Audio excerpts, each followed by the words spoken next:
2029 पर्यंत मी कुठेही जाणार नाही। एमएमआर रिजनमध्ये काही ठिकाणी वेगळे तर काही ठिकाणी युतीमध्ये लढणार। नागपूरमधल्या अनौपचारिक गप्पांमध्ये फडणवीसांची माहिती। दंगेकरांना पक्षातून काढून म्हणत असतील तर नवी मुंबईचं काय? दंगेकरांप्रमाणे नायकांनी सुद्धा समजून घेतलं पाहिजे। उदय सामंतांची गणेश नायकांवर टीका। कटुता येईल असं वक्तव्य कुणी करू नये। उदय सामंतांच्या वक्तव्यानंतर प्रवीण दरेकर यांचं आवाहन। रवींद्र धंगेकरांनी ट्विटरवरील शिवसेनेचा फोटो काढला। धंगेकरांच्या ट्विटरवरील अकाउंटवर पुणेकर फर्स्ट असाही उल्लेख।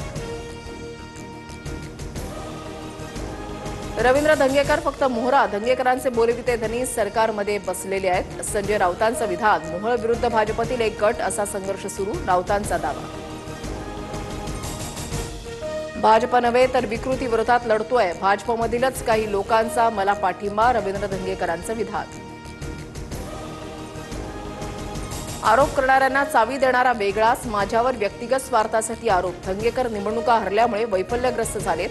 मोहोळ यांचा धंगेकरांवर पलटवार। पंकजा मुंडेच गोपीनाथ मुंडेंच्या खऱ्या वारसदार। फेसबुक पोस्ट करत प्रकाश महाजनांकडून पाठराखण। धनंजय मुंडे खरे वारसदार असल्याचं करुणा मुंडेंनी केलेलं भाष्य। पतीचे अब्रू टांगू नका एवढं करा। गोपीनाथ मुंडेंच्या खऱ्या वारसदारावरील विधानानंतर प्रकाश महाजनांचा करुणा मुंडेंना टोला।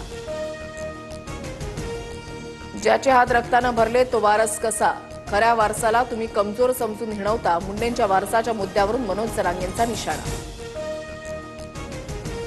लोकशाही वाचवण्यासाठी आमची लढाई काँग्रेसनं समजून घ्यावं। राहुल गांधींनाच पंतप्रधान करायचं आहे। तुम्ही मुंबईचं महापौरपद काय घेऊन बसलात? संजय राऊतांचं विधान। संविधान वाचवण्यासाठी काँग्रेस सर्वात पुढे राहील। लोकशाही वाचवण्यासाठी काँग्रेस कोणतीच तडजोड करणार नाही, हर्षवर्धन सपकाळांचं वक्तव्य। जय जयवंती ठाकरे देशपांडेंच्या निवासस्थानी ठाकरे बंधूंची भाऊबीज साजरी। कौटुंबिक स्नेहबंधांमुळे राजकीय चर्चांना उधाण, तर दोन्ही भाऊ एकत्र घरी आले हीच खरी दिवाळी। जय जयवंती ठाकरेंची प्रतिक्रिया। आमच्या देवाभाऊंमुळे दोन्ही भाऊ एकत्र। बाळासाहेब देवेंद्र फडणवीसांना आशीर्वाद देत असतील। चित्रा वाघ यांचा ठाकरे बंधूंना खोचक टोला।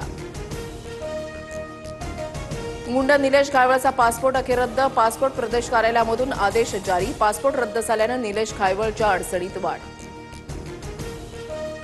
धुळ्याच्या शिरपूरमधील भेसळयुक्त दुधाचा व्हिडिओ व्हायरल। दूध उकळल्यावर रबरासारखं झाल्याचं व्हिडिओतून उघड। अन्न आणि औषध प्रशासनानं तपासणीसाठी दुधाचे नमुने घेतले।